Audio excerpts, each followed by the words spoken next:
I saw your post about Michael Tate and the Newsboys. I agree this is sad, yet this post is also contributing to gossip. No, it's not. When we see the word gossip show up in the New Testament, it only shows up once, and that's in 2 Corinthians. It is this word sithurismos, which means a secret slandering. The word that Paul uses there is only ever found in the Greek translation of the Old Testament one time, and that's in Ecclesiastes 10:11 when it says, if the snake bites before it is charmed, before it is sithurismos, then there is no advantage for the charmer. Very simply, when the scriptures talk about gossip, what it is talking about is unfounded accusations or slander that is whispered in secret against another person in order to discredit them, to tear them down, and to make us look better. So for the first part, in order for something to not be slander, in order for us to accept an accusation, it must be supported by 2 or 3 witnesses. I don't know if you read the article, but this was a 2.5-year investigation interviewing more than 50 sources. That's way more than 2 or 3.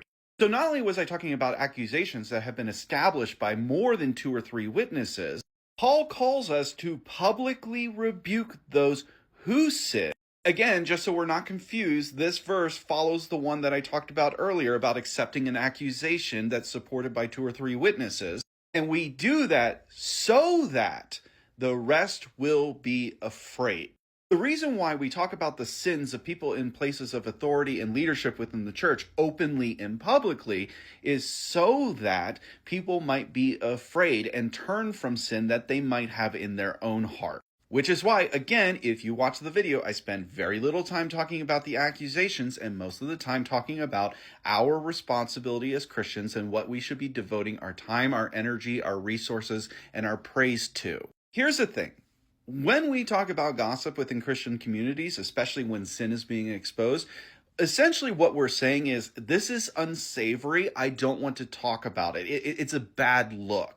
A lot of times in the face of those accusations, people will bring up, well, you don't know how much impact they've had, how much good they've done. I know them personally. We're doing exactly what we're warned not to do, in that we are observing these things with prejudice and doing things out of favoritism. We are being arrogant because we are supposed to be filled with grief and remove people from our congregation and our fellowship who practice sexual immorality. We are commanded not to associate with sexually immoral people. And the problem is, we as Christians have a really, really bad habit of being arrogant and prideful by tolerating people in positions of authority and leadership within the church that commit sexual immorality. We try to sweep it under the rug and keep it hush because they had a really good sermon or really